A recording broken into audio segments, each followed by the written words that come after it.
Kilometre चला करके गए और शाम को पहुंच करके देखा, कहा क्या हो रहा? कहा महाराज जी शादी की तैयारी। किसकी शादी? मेरी शादी। तेरी शादी नहीं हुई? शादी हुई, लेकिन रात को आप हुक्म दे गए कि तेरे में ब्रह्म, तेरी लड़की में ब्रह्म, लड़की की शादी करने में तुझे क्या हर्ज है? कहा मैंने कहा?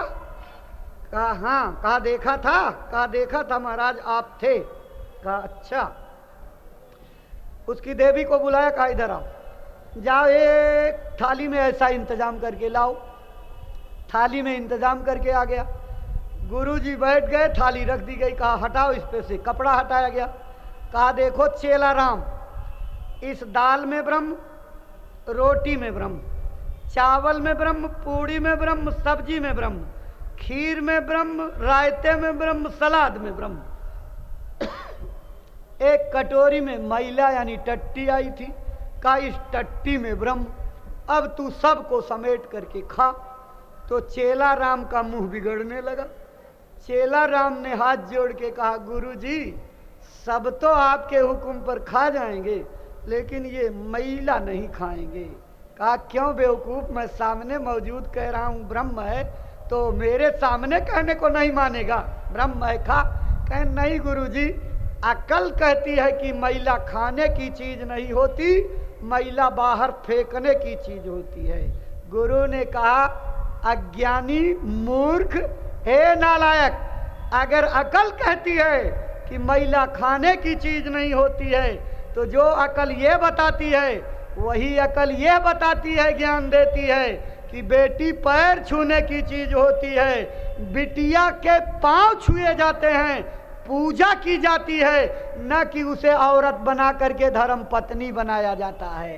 तेरी अकल मारी गई, तेरी बुद्धि कुंद हो गई और तू चला गुरु का भक्त बनने।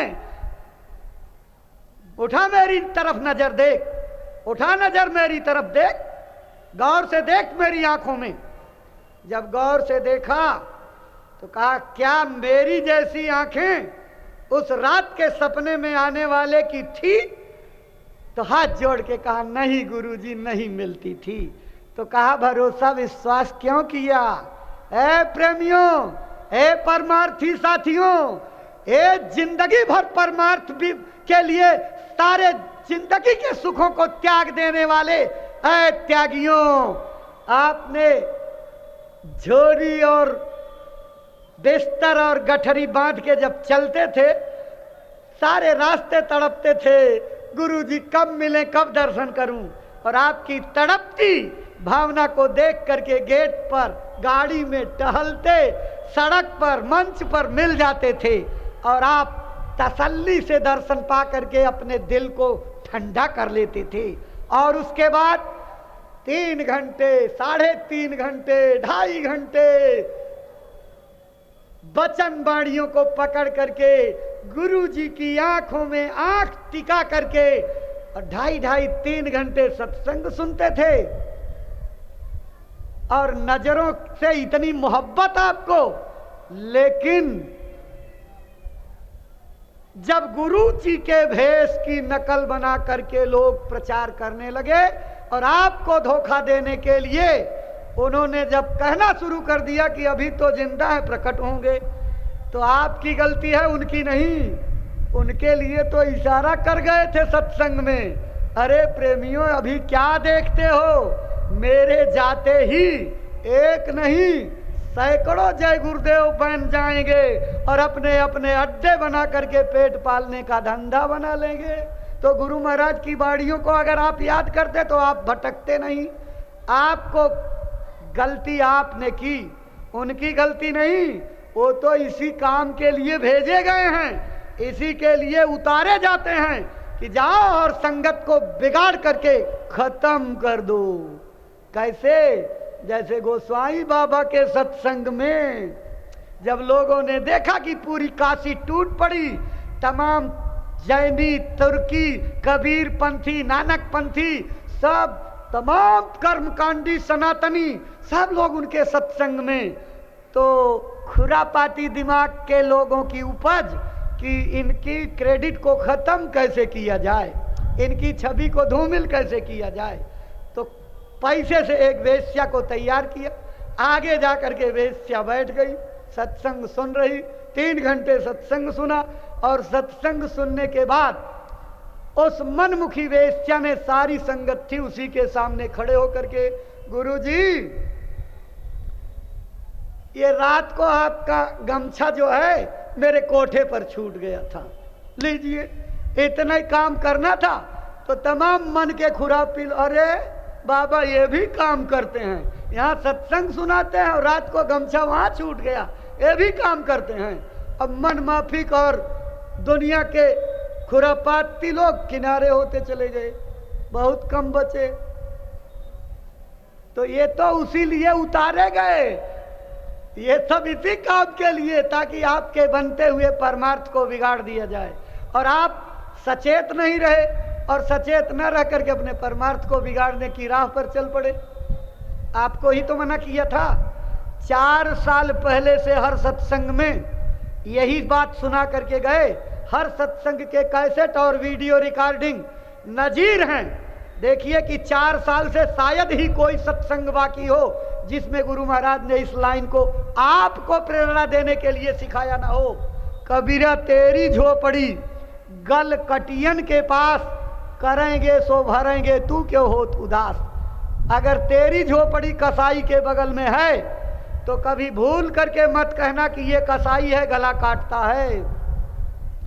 अगर भूल करके भी एक बार जबान से कह दिया तो बिना गुनाह किए 4-4, 5-5 हजार बकरियों के काटने की हत्या तुम्हारे ऊपर लद जाएगी और भोगना पड़ेगा।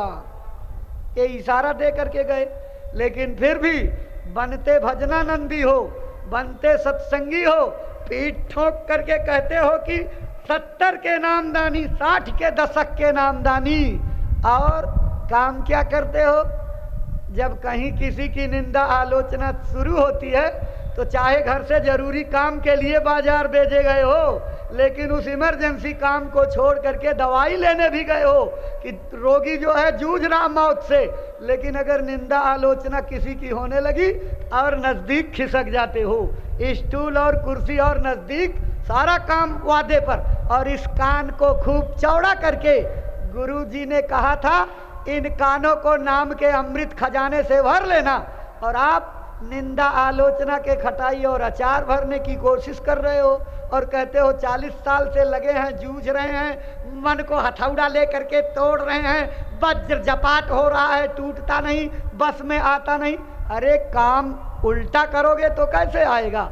जब किसी की निंदा आलोचना करोगे, बुराई करोगे, गुरु महाराज ने कहा था अपने काम से काम रखना, दूसरे के अवगुण मत देखना, अपने अवगुणों की ओर नजर रखना। कितनी बार उपदेश दिया कि बुरा जो देखन मैं चला, बुरा न मिलिया कोई, जो दिल ढूंढा आपना मुझसे बुरा न कोई। सबसे बुरा तो मैं हूँ, अपनी बुराई को देखो, दूसरे के गुणों को देखो। अगर यही काम कर लेते तो आपको आज पछताना ना होता, लेकिन आप दूसरे के बुराइयों को तीसरी आंख वाली दूरबीन लगा करके झांकना चाहते हो, पर्दे का राज जानना चाहते हो। अगर पर्दे का राज जानना चाहते हो तो जानो, ये समझ लो कि आपकी भी बुराइयों पर किसी महापुरुष की तीसरी आंख लगी हुई है और आपको देख रहे हैं। आप क्या कर रहे हो वो सब आपकी तमाशबीनी। आप बनते सत्संगी हो और घर के रिश्तों को तार तार कर देते हो और समझते हो कि इसको कोई नहीं देख रहा। सगे रिश्तों में जो है आपने कलंक लगा दिया। आपसे बस इशारा करने की जरूरत है, खोल करके कहने की जरूरत नहीं है। जिस वर्ण संकरता का इशारा विनाश के लिए कृष्ण ने किया, उसका खतरा आपने अपने घरों में पैदा कर लिया। सगे रिश्तों में जो है वो संबंध बन गए और लोग अपने आदर्श और मर्यादित रिश्तों को खत्म करके, और गुरु महाराज, बाद में तो आप रोते हो, गलती कर देने के बाद पछताते हो और सिर्फ पटक पटक करके फोटो पर भी मांगते हो, गुरुजी अब की माफ कर दो, अब की जो है गलती हो गई, अब नहीं करेंगे। लेकिन ऐ प्रेमियों, क्या करोगे? मन की गुलामी में, भोग को आधार मान करके, क्षणिक रस के पाने की इच्छा में गुरु के इस अमृत खजाने को तिलांजलि दे करके, गुरु की सर्वदर्शिता को भूल करके, उनको पीछे ढकेल करके उनकी नजरों के सामने घिनौनी हरकत करते हो और बाद में पछताते हो। अब तो कर्म बन गया, क्या करोगे? का बरसा जब कृषि सुखाने, जब जानवर चर ले जाएंगे खेत तो रखवाली डंडा लेकर के क्या करोगे? ठूठे डंठल की रखवाली करोगे। आपको चरने के पहले रखाना चाहिए कि मेरी फसल चर न जाए। इसलिए प्रेमियों, साधक हो साधक ना, साधक का काम साधने का होता है, साधक का काम बहकने का नहीं होता है। अगर बहक जाए तो उसे असाधु कहते हैं, अगर भटक जाए तो उसे निरासाकत कहते हैं, उसे निरा मनमुखी कहते हैं। इसलिए आप अपने रास्ते से भटक गए, गुरुमुखता और मनमुखता की शिक्षा को दरकिनार कर दिया। और अब ये सब बात होती क्यों है? होती क्यों है? एक लाइन में इसका जवाब दिया है रामायण में।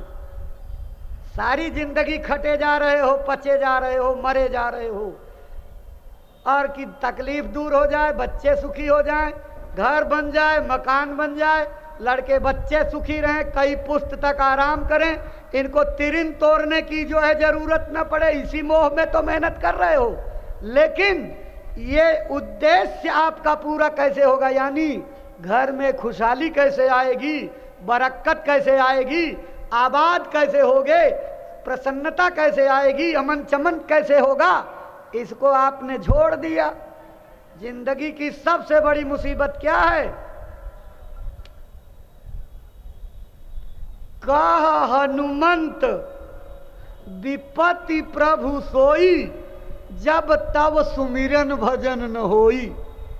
जिंदगी की सबसे गाढ़ी मुसीबत यह है कि जब आपका ध्यान भजन सुमिरन यानी घाट पर हाजिरी देना बंद हो जाए। तो आपने कितने दिनों से खूंटी पर टांग दिया है? अब मैं सबका खोल करके नहीं कहूँगा, दिल पर हाथ रख करके रात को सोचना कि जो वो आदमी बोल रहा था क्या वो कुछ हद तक सही कह रहा था। रात को सोचना कि आप सुमिरन ध्यान भजन जो जीवन के कल्याण की चीज थी, अपने आत्मा को जगाने की चीज थी, घर का चरित्र बदल जाने की चीज थी और दशा बदल जाती, उसको आपने छोड़ रखा है। और जो कर रहे हैं वो कैसे कर रहे हैं वो भी जरा एक नजर डाल लीजिए, कैसे करते हैं। गुरु महाराज ने कहा था कि जब सुमिरन करने बैठना तो दुनिया के सारे कामों की चिंता घर के कोने में डाल करके बंद कर देना, उसके बाद बैठना। पहली शर्त थी उसकी। जब कोई काम ना हो तब भजन ध्यान सुमिरन करना। कोई काम ना हो का मतलब महापुरुष की वाणी है, यहाँ कोई कल्पना ना हो, कोई चिंता ना हो, किसी काम की प्लानिंग ना हो, तब बैठ करके भजन करना। और एक प्रार्थना करना। प्रार्थना किस लिए? भावपूर्ण प्रार्थना से भजन की जमीन तैयार हो जाएगी। अगर खेत जोता बोया ना जाए, तैयारी ना हो, तो ऐसे बीज डाल दोगे तो हंसिया लेकर कितना काटोगे? कुछ नहीं, हक हिस्से में आएगा।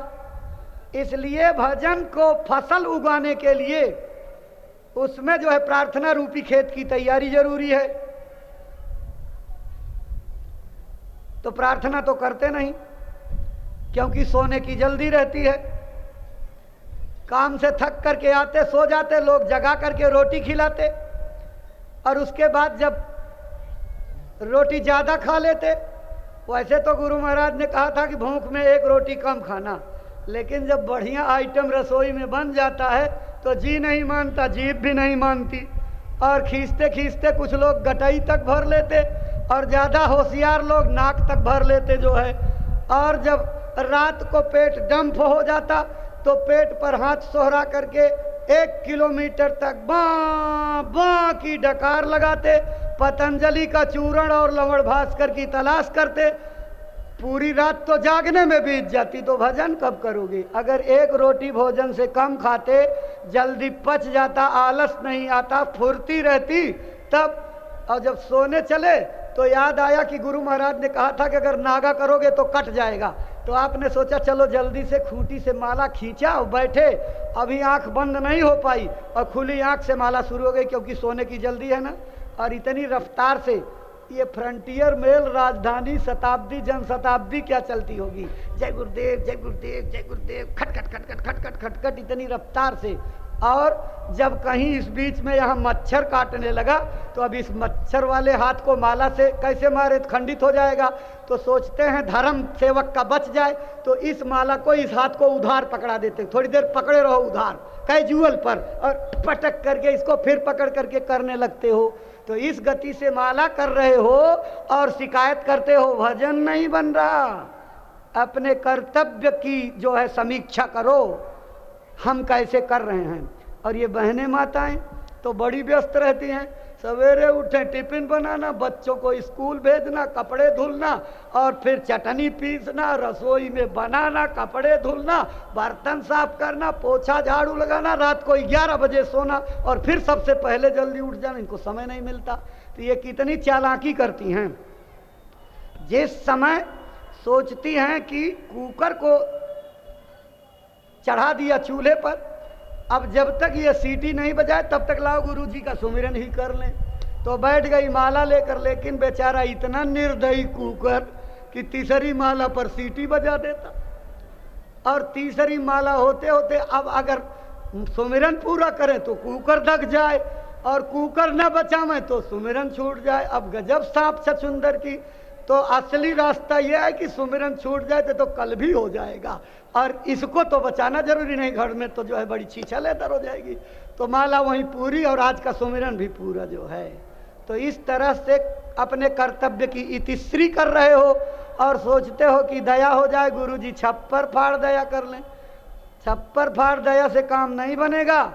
एक लड़के ने बहुत जिद किया, शायद ज़्यादा देर भी हो रही है, इसलिए जो है लड़के ने जिद किया, स्वामी जी से कहा स्वामी जी आप दया कर दीजिए, मेरी आंख को खोल दीजिए। स्वामी जी ने कहा बच्चा बर्दाश्त नहीं कर पाओगे। शुरुआत के समय की बात है, जब गिनती के लोग संगत में थे।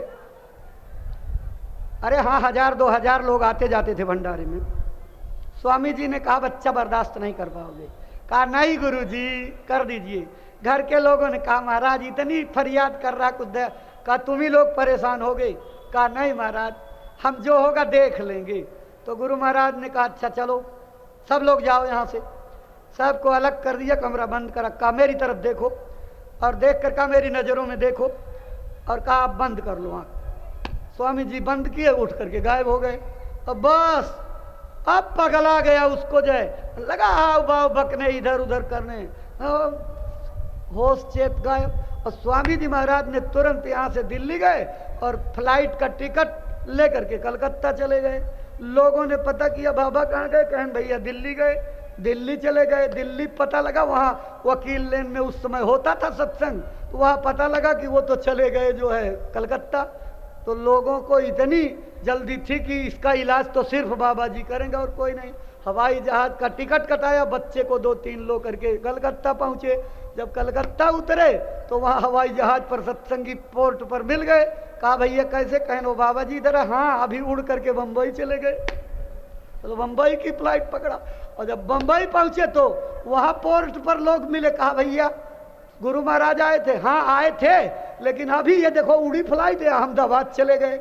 अब अहमदाबाद, फिर जब अहमदाबाद पीछे पीछे हवाई जहाज से, और जब अहमदाबाद पहुंचे पता लगा तो दिल्ली रवाना हो गए। दिल्ली पहुंचे पता लगा मथुरा पहुंच गए। मथुरा में आए, स्वामी जी से मुलाकात हुई। तो स्वामी जी महाराज ने कहा कि मैंने तो पहले मना किया था, लेकिन अब इसको ले जाओ, समाधि गुरु महाराज की है, वहीं इसको कहो सुबह से शाम तक जब ये थके नहीं, वहाँ यहाँ से वहाँ मैदान में लोट लगावे। उसी धूल में बिना कपड़े के लोटे, धीरे धीरे दया हो जाएगी। 2.5-3 महीने उस व्यक्ति ने इस जगह लोट लगाई, और लोट लगाने के बाद तब सामान्य स्थिति हुई। वो भी दिमागी तौर पर दुरुस्त नहीं हुआ। कई साल तक उसका दिमाग और घर वाले परेशान, लेकर के रांची वाले अस्पताल में जाते, महाराज इसका इलाज कर दीजिए। जो है कहने का मतलब महात्माओं से कभी जिद नहीं करनी चाहिए, महात्मा से कभी उनकी मौज को निहारना चाहिए। इसलिए प्रेमी भाई बहनों, आज देर हो रही अब, इसलिए आप भी जो है ऊब जाएंगे, धूप भी बढ़ रही है, इसलिए अपनी बातों को यहीं पर विराम देंगे। आप रहेंगे फिर गुरु महाराज के बाड़ियों की जो उनकी मौज मर्जी होगी उतनी चर्चा होती रहेगी। यहीं अपनी बाड़ी को विराम देंगे और बीच में जो झोली वाले बैठे होंगे उनसे और लोग बैठे रहेंगे। ये झोली वाले भाई उठ जाएंगे गुरु महाराज की गौशाला के लिए, जो सेवा के लिए इशारा किया था गुरु महाराज ने।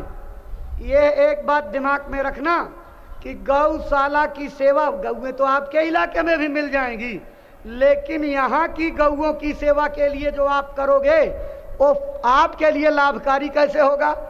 गुरु के वचन फलेंगे फूलेंगे, वचन ही फलते फूलते हैं। ये जो जलवा आपके सामने दिखाई पड़ रहा, ये दादा गुरु के फलते फूलते वचन का नतीजा है। और ऐसे ही गुरु महाराज के वचनों का आप भी पालन करोगे तो ये सारी दुनिया में गुरु महाराज के वचन फलते फूलते नजर आएंगे। गुरु महाराज ने कहा, ये मेरी गायें ये जान से प्यारी, जरूरत पड़ी तो मैं इनके लिए भीख मांग करके इंतजाम करूंगा, लेकिन बेचूंगा नहीं। उन्होंने आपको एक रास्ता बना दिया, इस रास्ते के द्वारा आप जो है उन वचन का पालन करिए, और वचनों का पालन करते रहोगे तो आपके लिए गुरु की दया बरसती रहेगी। इसलिए गायों की सेवा के लिए अपनी गाढ़ी कमाई का कुछ न कुछ अंश इस झोली में जरूर डालना। आज वो नौबत नहीं है, ये सत्संग के आखिर दिन की नौबत कि आपका सब झड़ जाता है, तब कहा जा सकता है कि झोली को हाथ जोड़ करके प्रणाम कर लेना। लेकिन आज झोली को हाथ जोड़ करके प्रणाम करने का मौका नहीं है। आज अपने जेब से निकाल करके इस झोली में गुरु महाराज के गौओं के निमित्त जरूर डालिए। अरे रोज डालिए, हर सत्संग में डालिए, गुरु का इससे दर्शन का फल मिलेगा आपको। इसलिए इस सेवा को करिए और व्यवस्था के लिए आपसे